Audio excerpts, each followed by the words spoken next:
Hello, and welcome to the Big Book Study. My name is Oliver, and I'm an alcoholic.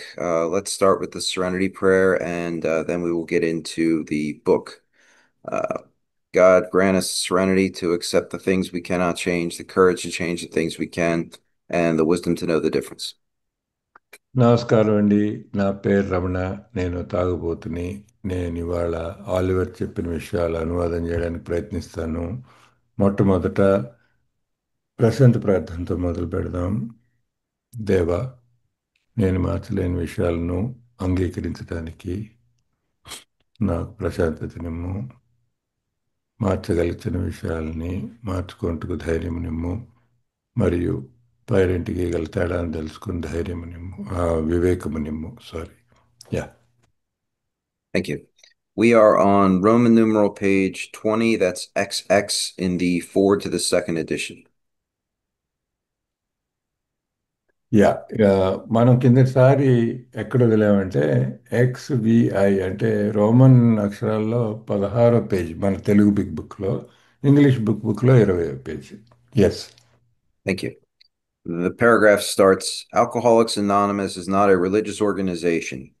Neither does AA take any particular medical point of view, though we cooperate widely with the men of medicine as well as with the men of religion. So we have our own special role between religion and science. And the expression I hear a lot in America is stay in your lane. Like if we're on a three-lane highway, if I am in the middle of your lane, that's a problem. And if I'm in the middle of the other lane, that's a problem. I stay in my lane. And, that's where we're most effective. So alcoholics anonymous అనేది ఒక మత వ్యవస్థ కాదు. ఏదో ఒక ప్రత్యేకమైన వైద్య విధానాన్ని కూడా సమర్థించదు. వైద్య రంగానికి మతానికి సంబంధించిన వ్యక్తులతో మేము సహకార భావంతో మెలుగుతూ ఉండటం జరుగుతుంది. ఇక్కడ తెలుసుకోవాల్సింది ఏంటంటే మనం వైద్యులము కాదు, మత పెద్దలమే కాదు, వాళ్ళు చేసే పని మనం చేయలేము. కాబట్టి మనకు ఒక ప్రత్యేకమైన పాత్ర ఉంది. అమెరికాలో దాన్ని సామాన్యంగా ఏమంటారంటే ఒక రహదారిలో వెళ్తుంటే ఎవరి లైన్లో వాళ్ళు ప్రయాణం చేస్తుంటే ప్రయాణం సాఫీగా జరుగుతుంది. నేను వాళ్ళ లైన్లోకి నా బండి తీసుకెళ్ళక్కర్లేదు, వాళ్ళ లైన్లోకి నేను దూరక్కర్లేదు. ఎవరి లైన్లో వాళ్ళు ఉంటే మన పాత్ర మనం వహించగలం అన్నది తాత్పర్యం. Yes, Oliver. Okay. Alcohol being no respecter of persons, we are an accurate cross section of America, and in distant lands, the same democratic evening up process is now going on. By personal religious affiliation, we include Catholics, Protestants, Jews, Hindus, and a sprinkling of Muslims and Buddhists. More than 15% of us are women. Obviously, this was written in the 1950s. The demographics are very different now. There are many more, Hindus, Muslims, and Buddhists than there were back then. There are also many more women. This evening up process they're talking about is going to look very different in every country, though. It's going to look different in America from the UK, and it's going to look different in the UK from India, and it's going to look different in India from Mongolia. But in each country, the most important thing is that one alcoholic is helping another, regardless of the things that might divide us, like religion or politics or anything of that nature. Yeah. Alcohol ఏ మనిషిని గౌరవించదు. త్రాగుబోతులమైన మేము America మొత్తంలో అన్ని వర్గాల వారము ఉన్నాం. చాలా దూర ప్రదేశాలలో కూడా ఇదే విధమైన ప్రజాస్వామ్య విధానం అమల్లో ఉంది. ఆ విధమైన ప్రజాస్వామ్య పద్ధతిలో అభివృద్ధి చెందే క్రమంలో మేము ఉన్నాం. వ్యక్తిగత మత అనుబంధాన్ని చూస్తే మా సంఘంలో క్యాథలిక్స్, ప్రొటెస్టెంట్స్, యూదులు, హిందువులు, కొద్దిపాటి సంఖ్యలో ముస్లింలు, బౌద్ధులు కూడా ఉన్నారు. స్త్రీలు మా సభ్యుల్లో 15% మించి ఉన్నారు. ఇది 1950ల దశకంలో రాసిన విషయం అండి. ఇప్పుడు పరిస్థితి చాలా వేరు. ఇవాళ చూసుకుంటే చాలామంది అంటే అప్పుడు వాళ్ళు ఇందులో రాసిన దానికంటే హిందువులు కానీ, ముస్లిమ్స్ కానీ, బౌద్ధులు కానీ చాలా ఎక్కువ మంది ఉన్నారు. ప్రత్యేకంగా అమెరికాలో అయితే స్త్రీల సంఖ్య 15% కంటే చాలా ఎక్కువే ఉన్నది. అయితే ఈ ఆ, మతపరంగా లెక్కలు కానీ లేకపోతే స్త్రీ పురుషుల లెక్కలు కానీ చూసుకుంటే దేశ దేశాల్లో తేడాలు ఉంటాయి. ఈ ఇండియాలో మనం చూస్తాము. నేను నా స్వానుభవం వల్ల చెప్పగలను. స్త్రీలు చాలా తక్కువ మనకి అమెరికాలో ఉండే సభ్యత్వం కంటేను. ఇటు వచ్చి ఎంతమంది ఎలాంటి వాళ్ళు ఎంతమంది ఉన్నారు అనే మనం లెక్కలు జాబితాలు పక్కన పెడితే వీటన్నిటికీ పునాది కొనసాగుతూనే ఉంది. ఒకటి ప్రజాస్వామికమైన పద్ధతి, రెండు ఏంటంటే ఒక తాగుబోతు మరో తాగుబోతుకి సహాయం చేయగలగడం. అది ఏలో అన్ని చోట్ల అందరికీ ఉన్న సూత్రం, అందరూ పాటించడం జరుగుతుంది. Yes all. Thank you. At present, our membership is pyramiding at the rate of about 20% a year. So far, upon the total problem of several million actual and potential alcoholics in the world, we have made only a scratch. In all probability, we shall never be able to touch more than a fair fraction of the alcohol problem in all its ramifications. Upon therapy of the alcoholic himself, we surely have no monopoly. Yet it is our great hope that all those who have as yet found no answer may begin to find one in the pages of this book and will presently join us on the high road to a new freedom. So there's a lot to unpackage in that paragraph. They talk about how fast they were growing back then. And according to official AA statistics, it's flatlined a bit in recent years, although frankly, I don't think that they're counting everybody. There are a lot of meetings that don't report anything.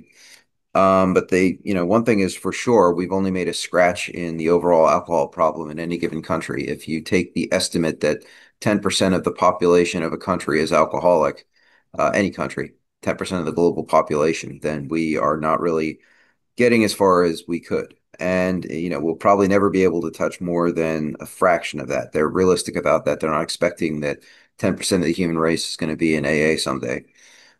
But then they say, upon therapy for the alcoholic himself, we have no monopoly. In other words, religion can help a lot of people, science can help a lot of people, and we stay in our lane. We help the people that we can help.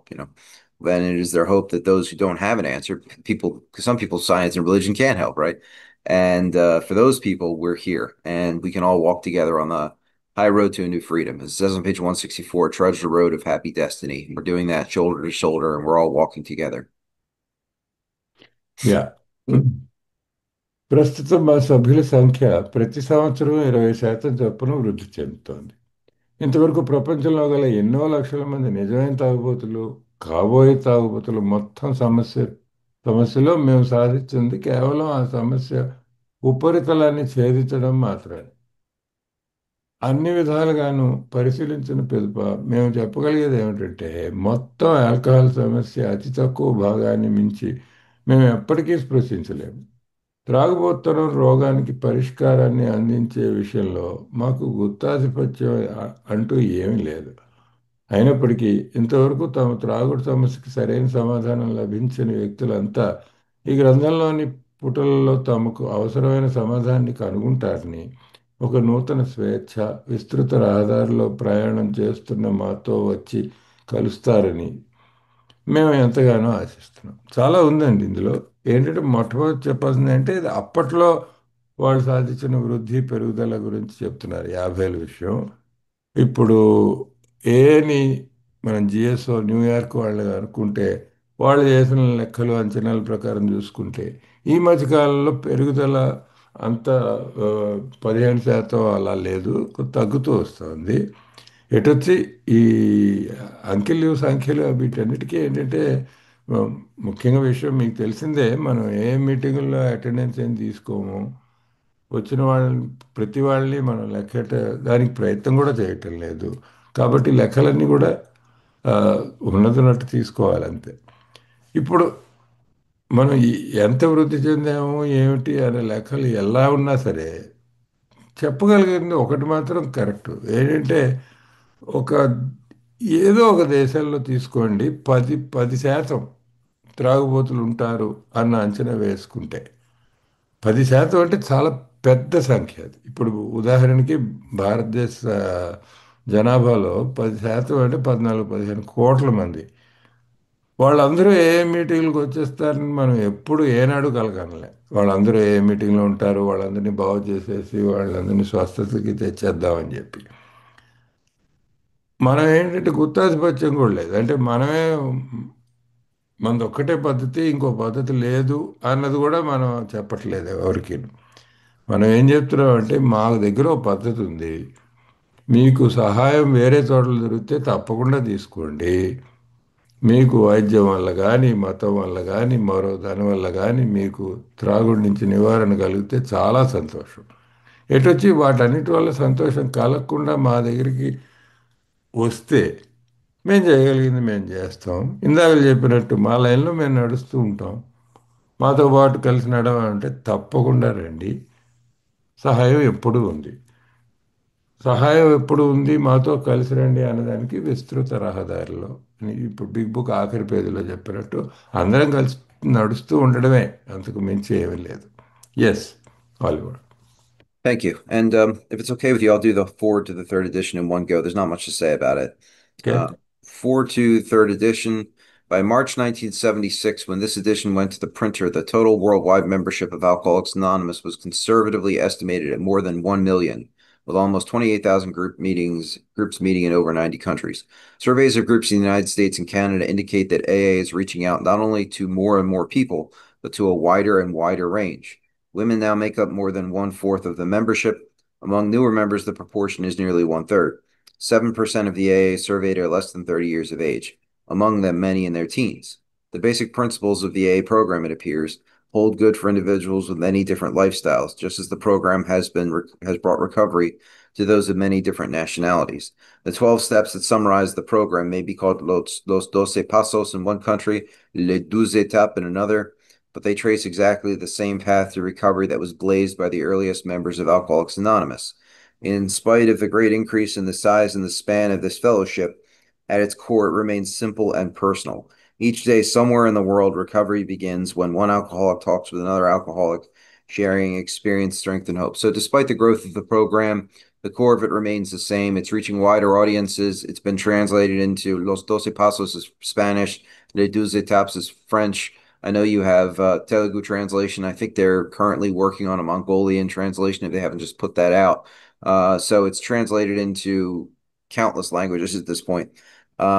But despite its growth, it remains at its core the same. Thank you. So ఇందాక ఆయన అన్నది ఏమిటంటే ఆ, ఏమనుకోకపోతే పేరాగా కాకుండా మొత్తం చదివేద్దామండి మూడో ముద్రణకి ముందు మాట, ఎందుకంటే ఇందులో ప్రత్యేకంగా వ్యాఖ్యానించవలసింది చాలా తక్కువ ఉంది అని. అయితే 1976 మార్చిలో ఈ ప్రతి ముద్రణకు వెళ్ళేప్పటికీ ప్రపంచవ్యాప్తంగా ఆల్కహాలిక్స్ అనానిమస్ సభ్యుల మొత్తం సంఖ్య 10 లక్షలు దాటిందని, 28,000కు మించి సభ్యుల సమూహాలు అంటే గ్రూపులు 90 దేశాల్లో సమావేశమవుతూ ఉంటాయని అంచనా వేయబడింది.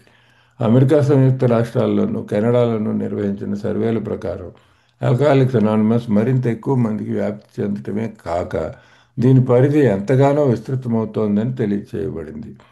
మొత్తం సభ్యుల్లో 4వ వంతు మంది మహిళలు ఉన్నారు. క్రొత్తగా చేరే సభ్యుల్లో వీరి సంఖ్య 3వ వంతు ఉంది. సర్వే చేయబడిన ఏళ్లలో 7% మంది 30 సంవత్సరాల లోపు వయసు ఉన్నవాళ్లే. వాళ్ళల్లో చాలామంది 20 వయసులో వాళ్ళు, 20 వయసు లోపు వాళ్ళు, చిన్నవాళ్ళు. ఏ యొక్క ప్రాథమిక సూత్రాలు వివిధ రకాల జీవన విధానాలను కలిగిన వ్యక్తులందరిపైన మంచి ప్రభావాన్ని చూపించాయి. వివిధ జాతులకు చెందిన వారికి ఇది కోలుకునే అవకాశం కల్పించింది. మొత్తం కార్యాచరణ క్లుప్తంగా వివరించే 12 సోపానాలు ఒక దేశంలో లాస్ దోస్ పెసెప్స్ అని, మరో దేశంలో లెదు ఎథెప్ అని పిలువబడతాయి. అవి స్పానిష్, ఫ్రెంచ్ భాషలలో చెప్తున్నాడు తను. కానీ అవన్నీ కోలుకునే దిశలో మొట్టమొదటి ఆల్కహాలిక్స్ అనానిమస్ సభ్యులచే వెలుగులోకి తీసుకురాబడిన మార్గాన్ని అనుసరిస్తున్నాయి. ఈ మిత్రమండలి పరిమాణం పరిధి ఇంతగా విస్తరించేప్పటికీ కూడా దానికి ముఖ్య సూత్రం తేలికైంది, వ్యక్తిగతమైనది. ప్రతిరోజు ప్రపంచంలో ఎక్కడో ఒక చోట ఒక త్రాగుబోతు మరొక త్రాగుబోతుకు తన అనుభవం, శక్తి, ఆశ, స్ఫూర్తి అని కూడా అంటాం మనం, పంచుకున్నప్పుడు స్వస్థత మొదలవుతూనే ఉంటుంది అని రాశారు. ఇందులో ముఖ్యంగా చెప్పుకోవాల్సింది ఏంటంటే బిగ్ బుక్ లిటరేచర్ అంటే మన సాహిత్యం మాత్రం చాలా వ్యాప్తి చెందిందండి. దీనికి మనకి బాగా మనం ఎరిగిన విషయం ఏంటంటే మన తెలుగులో బిగ్ బుక్ ఉండనే ఉంది. ఇది కాకుండా మనం గమనించాల్సిన విషయం ఏంటంటే మన భారతీయ భాషలు ఎన్నో ఉన్నాయి కాబట్టి 16 భాషల్లోకి బిగ్ బుక్ అనువాదం చేయబడింది. అనువాదాలు జరుగుతూనే ఉన్నాయి. మంగోలియా లాంటి దేశంలో కూడా ఆ, చాలా అతి తక్కువ మంది మాట్లాడే భాష అది. అక్కడ కూడా అనువాదాలు జరుగుతున్నాయి, ప్రయత్నాలు జరుగుతూనే ఉన్నాయి.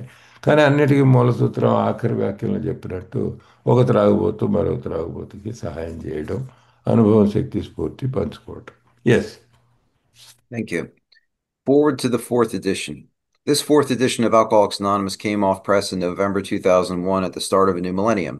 Since the third edition was published in 1976, worldwide membership of AA has just about doubled to an estimated 2 million or more, with nearly 100,000 to 800 groups meeting in approximately 150 countries around the world. Literature has played a major role in AA's growth, and a striking phenomenon of the past quarter century has been the explosion of translations of our basic literature into many languages and dialects. In country after country where the AA seed was planted, it has taken root, slowly at first, then growing by leaps and bounds where literature has become available. Currently, Alcoholics Anonymous has been translated into 43 languages. And then there's a footnote saying in 2016, Alcoholics Anonymous is in 70 languages. Uh, Stop there. I don't have much to say about that. Yeah. So, one thing, Oliver, in the Telugu Big Book, this foreword does not appear. Oh, it doesn't. It doesn't appear. So, I suppose the translation was of the third edition. But I will collect all your comments on the fourth edition and I will translate them only because there is no text to read and I don't really feel that we should, you know. Okay, sure, no problem. Okay. The one thing I wanted to point out in the fourth edition forward, it says modem to modem or face to face, A, speak the language of the heart and all its power and simplicity. So in the 2001 English language forward, it talks about what we are doing right now. It talks about technological advances, and it talks about how those advances can help alcoholics meet and share across the world. And I've had the honor and privilege of sponsoring men in India, and I sponsor men across the United States, which is a huge country.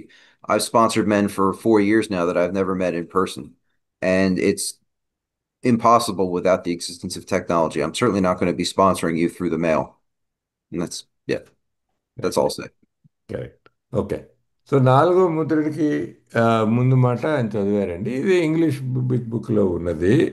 దాన్ని చదువుతూ ఉన్నారు. నేనేం చెప్పారంటే మన Telugu big బుక్లో మనం మూడో ముద్రణకి ముందు మాట దగ్గరే ఆగిపోయింది. మనం మూడో ముద్రణని మనం అనువాదం చేసుకున్నాం కాబట్టి ఎటొచ్చి నాలుగో ముద్రణలో ముఖ్యమైన విషయాలు ఏమైనా ఉంటే ఆ ముందు మాటలో ఏమైనా ముఖ్యమైన విషయాలు ఉంటే చెప్పండి అని అడిగారు. అది మాత్రం నేను అనువాదం చేస్తాను అని. ఆయన ఏమన్నారంటే ముఖ్యంగా నేను చెప్పాల్సిన గమనించాల్సిన విషయం ఏంటంటే ఇప్పుడు మీరు చూసుకుంటే మూడో ముద్రణకి ముందు మాట 76లో రాశారు. మరి 25 ఏళ్ల తర్వాత 2001లో రాశారు ఈ నాలుగో ముద్రణకి ముందు మాట. మరి ఈ 25 ఏళ్లలో జరిగిన ముఖ్యమైన మార్పు ఏమిటి అంటే సాంకేతికమైన మార్పు, టెక్నాలజీ. ఓకే. ముఖ్యంగా మనం ఏలో మనం మీటింగులు జరుపుకునే విధానం చూస్తే ఇప్పుడు మనం ఉన్నాం కదా మీటింగ్లో. మన ఇది టెక్నాలజీ లేకపోతే, కంప్యూటర్లు లేకపోతే, ఇంటర్నెట్ లేకపోతే మనం మీరు నేను అందరం ఒక చోట వేరే వేరే ప్రదేశాల నుంచి ఒక మీటింగ్లో ఎట్లా కూర్చున్నాం. దాని గురించి ఈ ముందు మాటలో చెప్పారు. వాళ్ళు చెప్పిన మాట ఏమిటంటే AA members with computers can participate in meetings online. కంప్యూటర్లు ఉన్న ఏఏ మెంబర్లు మన ఫోన్లు కూడా చూడొచ్చు అందులో. ఏ మీటింగుల్లో ఆన్లైన్లోనే పాల్గొగలరు. పాల్గొని sharing with fellow alcoholics across the country or around the world. దేశ విదేశాల్లోనూ ఉన్న ఇతర ఆల్కహాలికులతో షేర్ చేసుకునే అవకాశం కలుగుతుంది అని చెప్పారు. ఇది ఎంత గొప్ప మార్పు తెచ్చింది ఏఐలో నా స్వానుభవం ఏంటి అని ఆయన ఆలివర్ చెప్తున్నారు. నేను ఇండియాలో ఉన్న మనుషులను స్పాన్సర్ చేస్తాను. అమెరికాలో నలుమూలలో ఉన్న వాళ్ళని చేస్తాను. అమెరికా చాలా పెద్ద దేశం. ఇండియాకి మూడింతలు విస్తారంగా ఉంటుంది అమెరికా. దా ఇక్కడ కూడా అనేక మంది ఉన్నారు. నాకు 4 ఏళ్లుగా నేను స్పాన్సర్ చేస్తున్న వ్యక్తి నేను ఇంతవరకు కలవలా, కాకపోతే కంప్యూటర్లో తప్ప. అట్లాంటివి జరుగుతున్నాయంటే అలా మనం సేవ అందించి రకరకాల ఆల్కహాలిక్లను కేవలం ఆన్లైన్లో కలిసి మనం సందేశం పాస్ చేయడం కానీ లేకపోతే అనుభవం శక్తి షేర్ చేసుకోవడం కానీ జరుగుతోందంటే ఇది చాలా గొప్ప విషయం. ఇది మన అభివృద్ధికి చాలా దోహదం చేస్తుంది అని చెప్పారు. Yes, Oliver. Thank you. So now we are on the doctor's opinion, Roman numeral page 25. Yeah. And Roman, I will stop after every couple sentences because there's a lot more to say here. Yeah. We of Alcoholics Anonymous believe that the reader will be interested in the medical estimate of the plan of recovery described in this book. So once again, we go back to the we. It's not Oliver, Ramana, Karan, Karthik. It's we. We're all in this together, and we believe that you'll be interested in what doctors have to say about this program. Right. ఇక doctor గారి అభిప్రాయానికి వద్దామండి. ఇది ముఖ్యమైన అధ్యాయం కాబట్టి ఆ, ప్రతి ఒకటి రెండు వాక్యాలకి ఆగి నేను చెప్పగలిగిన విషయం చెప్తే వివరణ చెప్తాను అన్నారు ఆయన. అయితే మనం చదువుతాం, మొదలు పెడదాం. మొదటి వాక్యం డాక్టర్ గారి అభిప్రాయం. ఈ గ్రంథంలో వివరించబడిన స్వస్థతా ప్రణాళిక యొక్క వైద్యపరమైన అంచనా గురించి పాఠకులు కుతూహలాన్ని కలిగి ఉంటారని ఆల్కహాలిక్స్ అనానిమస్ సభ్యులమైన మేము విశ్వసిస్తున్నాము. ఇక్కడ ఆ, ఇంగ్లీష్లో వీతో మొదలవుతుంది, తెలుగులో మేముతో ఆఖరైంది ఈ వాక్యం. మేము విషయంలో చెప్తున్నాను. మేము అంటే ఎందుకంటే ఇది ఒక మనిషి ప్రోగ్రాం కాదు, ఇది ఆలివర్ ప్రోగ్రాం కాదు, రమణ ప్రోగ్రాం కాదు, దీనికి రచయితలు లేరు. ఇది మేము అందరం కలిసికట్టుగా, మనము కలిసికట్టుగా చేసుకునే ప్రోగ్రాం. అయితే మనకి సహజంగా ఉన్న కుతూహలం ఏంటంటే అసలు డాక్టర్లు ఏమనుకుంటున్నారు దీని గురించి, కథ ఏంటి అని. Yes. Thank you. Convincing testimony must surely come from medical men who've had experience with the sufferings of our members and have witnessed our return to health. So I might just be some crazy person running around talking about God, and you might discount me. But if there is a doctor, a legitimate doctor, who says, no, what this man is saying is correct, you should listen to him and do what he's talking about, that corroborates what I have to say. Yeah. మా మా సభ్యులు పడిన కష్టాలు, బాధలతో పరిచయం కలిగి ఉండి మేము తిరిగి ఆరోగ్యవంతులం అవడానికి సాక్షిభూతులైన, అంటే ప్రత్యక్షంగా చూసిన వైద్యుల నుంచి నమ్మకాన్ని కలిగించే సాక్ష్యాధార వివరణ తప్పనిసరిగా అవసరం.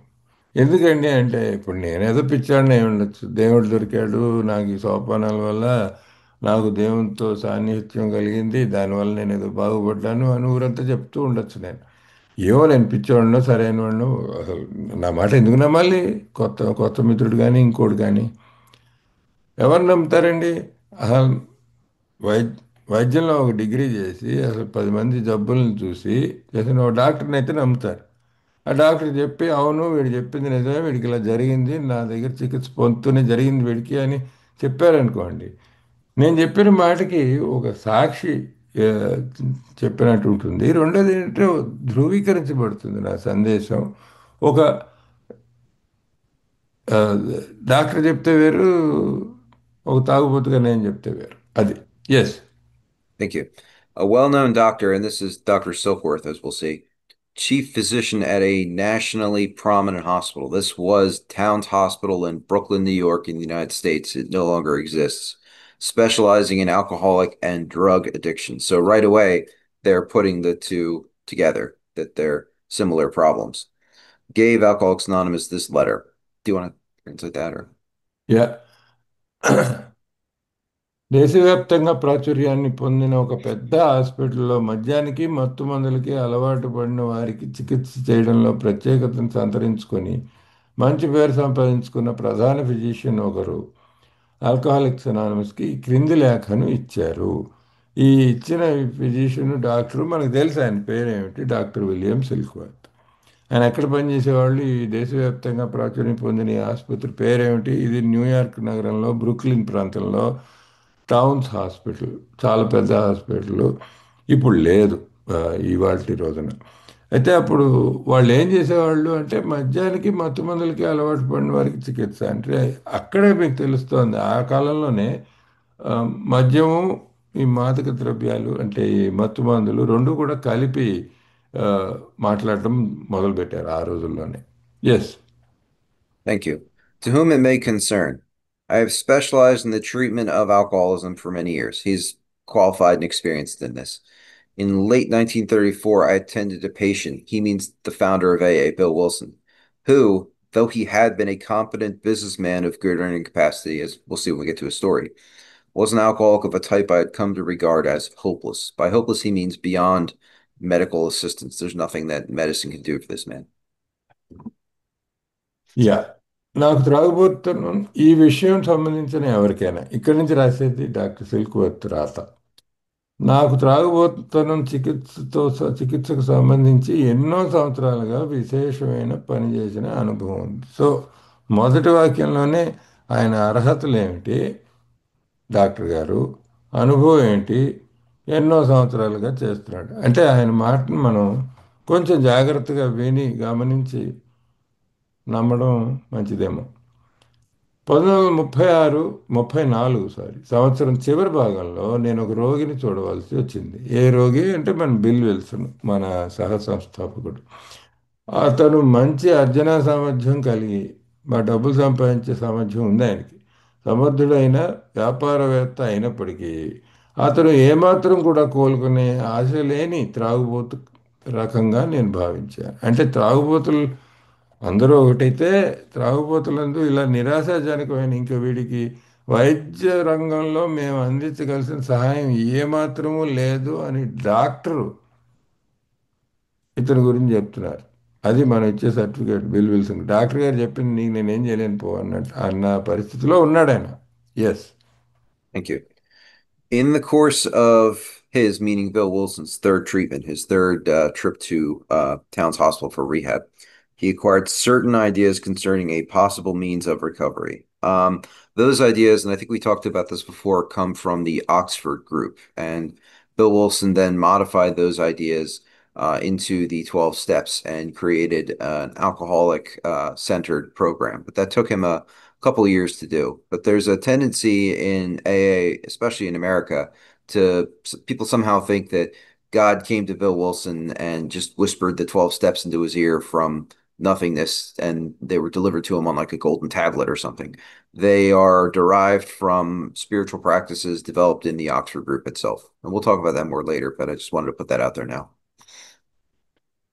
యా మూడోసారి అతనికి వైద్యం చేస్తున్న సందర్భంలో అంటే 3 సార్లు రీహాబ్కి వెళ్ళాడు మన సహ సంస్థాపకుడు. సందర్భంలో కోలుకోవడానికి దోహదపడే కొన్ని విధానాల ఎడల అతను కొంత భావాన్ని పొందాడు.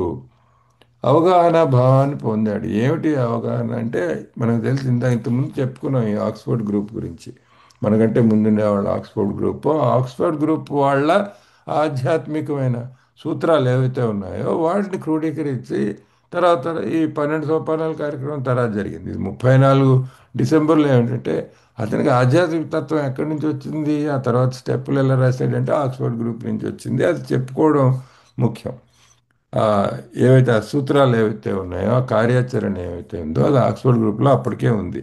ఇది ఎందుకు చెప్తున్నానంటే ముఖ్యంగా అమెరికాలో చాలామందికి ఉన్న నమ్మకం, ముఖ్యంగా ఏఐలో ఉన్న నమ్మకం ఏంటంటే ఏదో దేవుడు మన బిల్ విల్సన్ చెవిలో చెప్పాడు ఇదంతా. ఒక రోజు పొద్దున్న ఈయన పెన్ పట్టుకొని కూర్చుంటే దేవుడు వచ్చి చెవిలో చెప్పాడు, ఈయనేమో రాసుకుంటూ పోయాడు. 12 సోపానాలు అలా వచ్చాయి. ఇది దైవదత్తమైంది. అంత నిజమవచ్చు కాకపోవచ్చు. కాకపోతే విషయం ఏంటంటే ఆధ్యాత్మిక సూత్రాలు ఇంత ముందే ఉన్నాయి. అది ఆక్స్ఫర్డ్ గ్రూప్ నుంచి పుణికి పుచ్చుకున్నాడు అన్నది వాస్తవం, మనకు తెలిసిన చారిత్రక వాస్తవం. ఒకసారి మనం ఇది చెప్పుకుంటే మంచిది. Yes. Thank you. As part of his rehabilitation, he commenced to present his conceptions to other alcoholics, impressing upon them that they must do likewise with still others. And this is what we call the 12th step, which derives from the Oxford group, the 5 C's. And I think we talked about this the first session, but I'll just go through it again anyway. Confidence, confession, conviction, conversion, continuance. The idea of continuance is that once I've converted to the evangelical form of Christianity that the Oxford group practiced, that I'm supposed to run up to you and get you to join me. And then once you convert, you're supposed to continue that with someone else. That idea was taken by Bill Wilson and incorporated into our 12 steps as basically the 12th step to work with another alcoholic and to help them find the solution to their alcohol problem. Yeah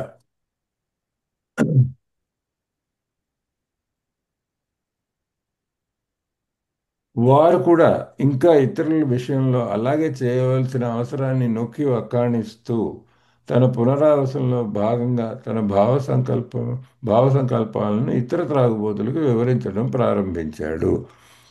ఇతరులకి ఇవన్నీ చెప్పుకుంటూ పోవడం అసలు అది ఎంత అవసరం అని నొక్కి వక్కాణించడం. ఈ ఉపాయం ఎలా వచ్చింది బిల్ విల్సన్కి? ఇది కూడా ఆక్స్ఫర్డ్ గ్రూప్ నుంచే వచ్చిందండి. ఇంతకుముందు మనం ఆక్స్ఫర్డ్ గ్రూప్లో 5 Cలు చెప్పుకున్నాం. ఏదో కాన్ఫిడెన్స్, కన్ఫెషన్ అనుకుంటూ 5 చెప్పుకున్నాం కదా. అదో ఆఖరి సి ముఖ్యమైనది ఇక్కడ.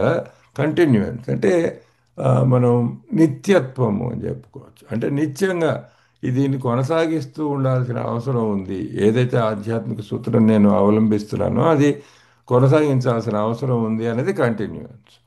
ఇది ఇవాళ మన ప్రోగ్రాంలో, ఆ తర్వాత బిల్ విల్సన్ రాసిన ప్రోగ్రాంలో చూసుకుంటే 12వ సోపానం. ఎందుకంటే మనకి కలిగిన ఆధ్యాత్మిక అనుభవం ఇతరులకు మనం పంచిపెట్టడమే మన సోబ్రైటీకి రక్ష అని మనం తర్వాత 12వ సోపానంలో చదువుకున్న సూత్రము ఇక్కడే కనిపిస్తుంది అనమాట. Yes. Thank you. This has become the basis of a rapidly growing fellowship of these men and their families. So, in other words, exponential growth after that. This man and over 100 others appear to have recovered. And they say recovered, not recovering. It doesn't mean that they're cured, that they can go out and drink, but it means that they've recovered from the seemingly hopeless state of mind and body we talked about in the forward of the first edition. So త్వరితగతిలో పెరుగుతున్న ఈ వ్యక్తుల మరియు వీరి కుటుంబాల మిత్రమండలికి ఈ విధానం ఒక ఆధారంగా రూపొందింది. ఇతడితో పాటు మరో 100 మందికి పైగా ఇతరులు కోలుకోవడం జరిగింది. ఇక్కడ ఈ నొక్కి చెప్పింది ఏంటంటే కోలుకోవడం జరిగింది. ఆల్రెడీ కోలుకున్నారు, రికవర్డ్. నేను రికవరీలో ఉన్నాను అంటాము, రికవర్డ్ అని కొంతమంది అంటారు. ఏమిటి వివాదం ఏమైనా ఉందంటే వివాదం ఏం లేదు. ఇక్కడ వీళ్ళు కోలుకున్నారు అని రాశారు. దేంట్లోంచి కోలుకున్నారు? నిరాశాజనకమైన నిస్పృహ నిండిన మానసిక శారీరక పరిస్థితి నుంచి కోలుకోవడం జరిగింది. కోలుకున్నారు అంటే జబ్బు వెళ్ళిపోయింది, మరి ఇంకా రాదు, ఇంకా జీవితం అంతా జబ్బుతో ఇబ్బంది లేదు, నయమైపోయారు అని కాదు. కోలుకున్నారు, జబ్బు వచ్చింది, కోలుకున్నారు ఆ నిరాశాజనకమైన స్థితి నుంచి. Yes. Thank you. I personally know scores of cases who are of the type of whom other methods failed completely. Scores in this is kind of archaic English, but a score is 20, number 20. So 20, he knows 20s of people for whom no other method worked but this one. Right. ఇతర పద్ధతులన్నీ పూర్తిగా విఫలమైపోయిన ఈ కోవకు చెందిన ఎంతోమంది తాగుబోతుల గురించి నాకు వ్యక్తిగతంగా తెలుసు. ఇక్కడ ఎంతోమందిని నేను ఎంతోమందిని చదివా. ఆయన ఇంగ్లీష్లో స్కోర్స్ అని ఉంది, ఏదో పాత భాషలో స్కోర్ అంటే 20, డజన్ అంటే 12 అన్నట్టు. అయితే మనం తెలుగులో ఎంచక్కా వీళ్ళు అనువాదం చేయడంలోనే 100 మంది తాగుబోతుల గురించి నాకు వ్యక్తిగతంగా తెలుసు అని రాశారు. సంఖ్య ఏదైనా సరే ఎంతోమంది తెలుసు అనేది తాత్పర్యం. Yes. Thank you. These facts appear to be of extreme medical importance. So they're important to him in his field.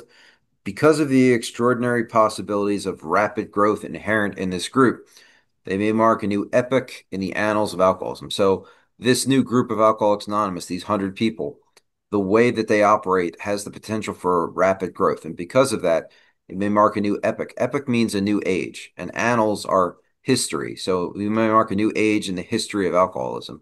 And I tell the men I work with how fortunate they are to be alive today, to be in this new epoch in the annals of alcoholism. Because if we were alive 100 years ago, the best that anyone could do for us would be to put us in a cage somewhere and probably sterilize us, give us electroshock treatment, and ultimately lobotomize us. And that we no longer have to live like that. We no longer have to live in a cage or become products of medical experiments, but we can live as free people because of this program. Yeah. ఈ విషయాలన్నీ వైద్యపరంగా ఎంతో ప్రాముఖ్యత కలిగిన వాస్తవాలుగా గోచరిస్తాయి. ఎందువలనగా అతి త్వరగా అభివృద్ధి కావడానికి అవసరమైన అసాధారణమైన అవకాశాలు తనలో స్వాభావికంగా గల ఈ బృందం త్రాగుబోతుతనం యొక్క చరిత్రలో ఒక కొత్త శకాన్ని ప్రారంభించగలదు. కొత్త శకాన్ని అన్నారు, కొత్త శకం అన్నారండి, అంటే కొత్త యుగం. అంటే చూసుకోండి, చారిత్రక చారిత్రాత్మకమైన విషయం అని చెప్పి గమనించాడు ఈ డాక్టర్ గారు. ఎందుకంటే ఇంతవరకు జరిగింది చూసింది 100 మంది ఈ పుస్తకం రాసే వేళకి. కానీ ఈ 100 మంది ఎంతో చురుగ్గా అభివృద్ధి చెంది 10 మందికి పంచిపెట్టగలరు. ఎంతో మందికి దీనివల్ల నయమయ్యే అవకాశం ఉంది అన్నది డాక్టర్ గారు చూశారు ఆ సమయంలోనే. కొత్త శకం అన్నాడు, అందుకే కొత్త యుగం అన్నాడు. నేను నా స్పాన్సర్లకు చెప్తూ ఉంటా అని ఆలివర్ చెప్తున్నారు. ఏంటంటే మనం ఆల్కహాలికల్గా పుట్టడం పుట్టాం, కానీ ఈ యుగంలో పుట్టడం ఎంత అదృష్టం. ఈ ఈ ఈ శతాబ్దంలో ఏ వచ్చాక. లేకపోతే మన పరిస్థితి ఏంటండి, సమాజం మనల్ని పక్కకు పడేసి ఉండేది. కొన్ని కొన్ని చోట్ల అయితే మన బోన్లో పడేసి ఉండేవాళ్ళు. మనకు పిల్లలు పుట్టకుండా ఆపరేషన్లు చేసి మన బోన్లో పెట్టి మన మెదడు మీద ఆ, కరెంట్ విద్యుత్ కరెంటు ట్రీట్మెంట్ ఇచ్చి ఉండేవాళ్ళు పాతకాలం పద్ధతిలో. మరి నేను కొంతవరకు చెప్పాలంటే మన మనుషుల కంటే తక్కువగా చూసి ఉండేవాళ్ళు. అలాంటి బారి నుంచి తప్పించుకొని ఇవాళ 12 సోపానాలు చేసుకుంటే మనిషి జీవితం బ్రతికే అదృష్టం మనకి ఇప్పుడు పుట్టడం వల్ల, ఈ శకంలో పుట్టడం వల్ల జరిగింది. ఇది మనం ఒకసారి మననం చేసుకుంటే మంచిది. Yes Oliver. Thank you. These men may well have a remedy for thousands of such situations. You may lapse in anything they say about themselves. Very truly yours, William D. Silkworth, MD. It's a big deal that you have a doctor vouching for you, because we're the kinds of people that if you look us up and see what we have done in the past, a lot of crimes, a lot of horrible things, a lot of failures, and to have a very well respected doctor saying that you can rely on anything these men say about themselves, that's very uplifting. That's all I have. Right. వీరి వద్ద అలాంటి వేలాది పరిస్థితులకు పరిష్కారం తప్పకుండా ఉంటుంది. వారి గురించి వారు వివరించే ఏ విషయం మీదనైనా సరే మీరు తప్పనిసరిగా ఆధారపడవచ్చు అని ఇట్లు విలియం డి సిల్క్వర్త్ ఎండి. ఇది చాలా పెద్ద విషయం అండి. ఒక ఎండి 1939లో మనకి ఒక యోగ్యతా పత్రం మనకి అందించాడంటే, ఎందుకంటే మన ఎవడు నమ్ముతాడండి. మన అసలు మన గతంలోకి తిరిగి చూసుకుంటే ఉన్నవేమిటి, నేరాలు ఘోరాలు, లేకపోతే భంగపాటు, ఓటమి, వీటితో నిండి ఉన్న జీవితాలు ఆల్కహాలిక్ జీవితాలు. మనం డాబాకి ఎంత గట్టిగా అరిచినా సరే నా దగ్గర పరిష్కారం ఉంది అన్నది ఒక్క యోగ్యతా పత్రంతో ఒక డాక్టర్ గారు మన మాటని సపోర్ట్ చేసి మనకి చేయూతను అందించి మనకి వీళ్ళకి యోగ్యత ఉంది, వీళ్ళు చెప్పిన ఏ మాటైనా మీరు నమ్మచ్చు అని చెప్పేశాడంటే చాలా గొప్ప విషయం. Yes. Thank you. The physician who, at our request, gave us this letter has been kind enough to enlarge upon his views in another statement which follows. The rest of this chapter is basically the second letter of Dr. Silkworth. In this statement, he confirms we who have suffered alcoholic torture must believe. Now, I've never had to explain alcoholic torture to any alcoholic. Plug in your own experience there. That the body of the alcoholic is quite as abnormal as his mind. That it isn't just a mental illness, that there's a physical aspect to it. How do you want to? Yeah. మా కోరిక మీద ఈ లేఖను మాకు అందించిన ఈ physician మా మీద దయతో ఆయన భావాలను మీరు తర్వాత చదివే మరొక ప్రకటనలో మరింత విస్తృతంగా వివరించారు. అంటే ఇంక రాబోయేది మనకు తెలుసు, రెండో భాగంలో కొంచెం విస్తృతంగా వివరంగా రాసిన సిల్క్వర్త్ గారి పత్రం, అది చదువుతామండి కాసేపట్లో. త్రాగుబోతనం చిత్రహింసకు గురి అయిన మేము, ఒక తాగుబోతు యొక్క మనసులాగే అతని శరీరం కూడా అసాధారణమైన స్థితిలో ఉంటుందని మేము నమ్మి తీరాలని ఈ ప్రకటనలో ఆయన స్పష్టపరిచారు. అయితే త్రాగుబోతు చిత్రహింసను గురి అయిన మేము అంటే ఈ చిత్రహింస గురించి ఇక్కడ ఉన్న వాళ్ళకి నేను చెప్పక్కర్లేదు అంటున్నాడు ఆయన. ఎందుకంటే ఎవరి చిత్రహింస వాడు అనుభవించి ఇక్కడికి వచ్చాం. సో చిత్రహింస అనే పదం ఎప్పుడైతే చదువుతారో మీ అనుభవం ఒకసారి తెలుసుకోండి, మీరు ఏ హింసలు పడ్డారో, త్రాగుడు మిమ్మల్ని ఏ ఆటలాడిచ్చిందో. Yes Oliver. Thank you. It did not satisfy us to be told that we could not control our drinking just because we're maladjusted to life. In other words, that we're screw ups, that we were full flight from reality. In other words, that we're cowards, or we're outright mental defectives. In other words, that we're stupid.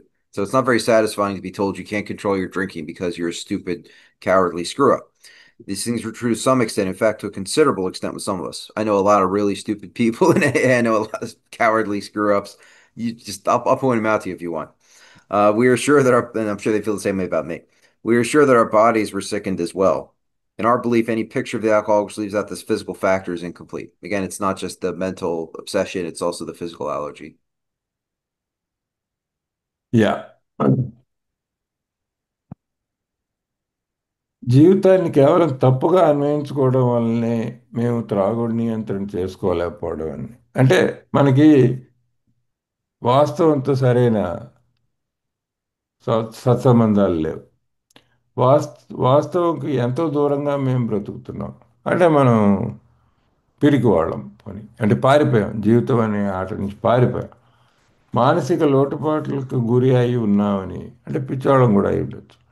ఏమో మనం పిచ్చోళ్ళమో పిరికోళ్ళమో ఓ ఎప్పుడు ఓడిపోతూ వస్తున్నాం, ఓడిపోయే టీంలో ఉన్న వాళ్ళము ఇవన్నీ అవ్వచ్చు, అయి ఉంటామని అంటూ మా గురించి చేసిన వ్యాఖ్యలు మమ్మల్ని సంతృప్తిపరచలేకపోయాయి. ఇది విషయం. ప్రపంచం ఏమైనా అనొచ్చండి, నువ్వు పిరికాడు అనొచ్చు, నువ్వు వెధవు అనొచ్చు, పిచ్చాడు అనొచ్చు అన్నారు కూడా. ఎటొచ్చి అవన్నీ మనకి పరిష్కారాన్ని అందించలేకపోయే సరి కదా, మన సమస్యను కూడా అర్థం చేసుకోవడానికి ఆ పనికి రాలేదు. ఇవి కేవలం మాటలు. ఈ విషయాలు కొంతవరకు వాస్తవమే, మనమేం వాటితో యుద్ధం లేదు. ఇవి చాలామంది ఏలో మనకు పిచ్చాళ్ళు తెలుసు, ఆ, పిరికాళ్ళు తెలుసు, అందరూ తెలుసు. నాలోనే చాలా ఉండి ఉండొచ్చు, అది కాదు. మాలోని కొంతమంది విషయంలో చాలా మేరకు వాస్తవం బాగానే ఉంది. అయితే మా శరీరాలకు కూడా ఇలాంటి జబ్బు పడ్డాయన్నది మా గట్టి నమ్మకం. ఇది ముఖ్యమైన విషయం. రైట్. సో మానసికంగా ఏవి మీరు ఏం చెప్పాలో ఆ పేర్లు చెప్పండి. కాకపోతే మా గట్టి నమ్మకం ఏంటంటే శరీరాలు కూడా తేడా ఉన్న శరీరాలు. ఈ శారీరక అంశాన్ని విస్మరించి చేసే ఏ తాగుబోతు వాడినన్నా అయినా సరే అసంపూర్తిగా ఉంటుందని మా నమ్మకం. ఇది ముఖ్యమైన విషయం. Yes, Hollywood. Thank you. I'll try and finish up this next paragraph quickly. We only have 3 minutes left. Okay. The doctor's theory of an allergy to alcohol interests us. As laymen, our opinion as to its soundness may, of course, mean little, but as ex-problem drinkers, we can say his explanation makes good sense. It explains many things which we cannot otherwise account. I'm not a histomologist. I'm not a doctor. I can't talk about these things with any medical competence, but it conforms with my experience. And there's a plant in America, in North America, called poison ivy. And if you touch it, you break out into a rash. Poison ivy doesn't care why you touch it. You have an allergic reaction whenever you rub up against it. It could be because you're doing something good. It could be because you're doing something bad. It could be because you're careless. It could be because whatever reason. When you touch it, you have that reaction. And it's the same way with me for alcohol. I could be drinking because I had a good day, a bad day, because I want to show up and support somebody. Whatever reason I'm giving when I take the drink, the body reacts the same way. And so in that sense, it's almost like an allergic reaction. Yeah, alcohol మా వంటికి సరిపడదు అంటే alcohol పట్ల మా శరీరాలకి allergy ఉంది అని మనం మీటింగ్లో తరచూ వింటుంటాం. ఇక్కడ అలర్జీ అన్నమాట తెలుగులో రాయలేదు, కానీ మా వంటికి సరిపడదు అన్నారు ఉన్నమాట అనే డాక్టర్ గారి సిద్ధాంతం మాకు కుతూహలం కలిగిస్తుంది, మాకు కొత్తగా అనిపిస్తుంది. ఆ విషయంలో ఏమీ తెలియని వారం కాబట్టి ఆ సిద్ధాంత పటుత్వం విషయంలో మా అభిప్రాయం విలువ కొంచెం మాత్రమే. మేము డాక్టర్లం కావు, మేము తాగుబోతున్నాం. సో ఆయన ఏదో సిద్ధాంతం చెప్పారు డాక్టర్ గారు, దాని గురించి అది తప్ప రైటా చెప్పడానికి మాకు అసలు అర్హతలు లేవు. అయితే కానీ మాజీ సమస్యాత్మక త్రాగుబోతులుగా ఇది మాత్రం మాకుంది అర్హత. మాజీ సమస్యాత్మకమైన త్రాగుబోతులను తప్పకుండాను ఆయన అభిప్రాయం అర్థవంతమైనదిగా అనిపిస్తున్నది మాత్రం చెప్పగలం, అంతలో చెప్పగలం. మా అనుభవానికి ఆయన చెప్పిన దానికి మాత్రం సరిపడుతుందని చెప్పగలం. మేము మరే విధంగానూ సమర్థించలేని చాలా విషయాలను ఈ మాట వివరిస్తున్నది. అయితే ఇక్కడ ఏంటంటే ఇప్పుడు ఎలర్జీ అనేది అవునా కాదా అన్నది ఏఐలో చర్చిస్తుంటారండి. ఇక్కడ ఎలర్జీ అనడానికి ఉదాహరణ ఏం చెప్పారంటే పాయిజన్ ఐవి అని చెప్పి ఒక మొక్క గురించి చెప్తున్నారు. ఆయన లింక్ కూడా పెట్టారు. పాయిజన్ ఐవి అంటారు, దాని పేరులోనే విషం ఉంది, పాయిజన్. అదేమిటంటే ఆ మొక్క ప్రత్యేకత ఏంటంటే అది ముట్టుకుంటే ఒళ్ళంతా దద్దుర్లు, చాలా ఇబ్బంది కలుగుతుంది అది ముట్టుకుంటే. అది ఎందుకు ముట్టుకున్నావు అన్నది ఆ మొక్కకు అనవసరం. నువ్వు ఏదో చెడ్డ ఉద్దేశంతో దురుద్దేశంతో ముట్టుకున్నావో, అలా పక్క నుంచి పోతూ ముట్టుకున్నావో, ఎందుకు ముట్టుకున్నావో ముట్టుకున్నావు. ముట్టుకుంటే మాత్రం దద్దులు ఖాయం. తర్వాత ఈ ఒంట్లో ఇబ్బందికరమైన ప్రతిచర్య ఖాయం. ఇది జరుగుతుంది. అట్లాంటిదే అలర్జీ. మనిషికి పాయిజన్ ఐవి అన్న మొక్కతో ఎలర్జీ. అట్లాగే ఆల్కహాల్కి ఆల్కహాల్ అంటే ఎలర్జీ. అది నిజంగా ఎలర్జీయా కాదా ఈ వివాదం పక్కన పెడితే, మనం ఎప్పుడైతే ఒక చుక్క తీసుకుంటామో అసలు మతిపోయే వరకు తాగుతూ ఉంటాము అనే దానికి మన అనుభవానికి ఇది సరిపడింది కాబట్టి అలర్జీ అని వాడటం జరిగింది. ఇప్పుడు నేను నా వ్యక్తిగతమైన విషయం ఒకటి చెప్పి ముగిస్తానండి.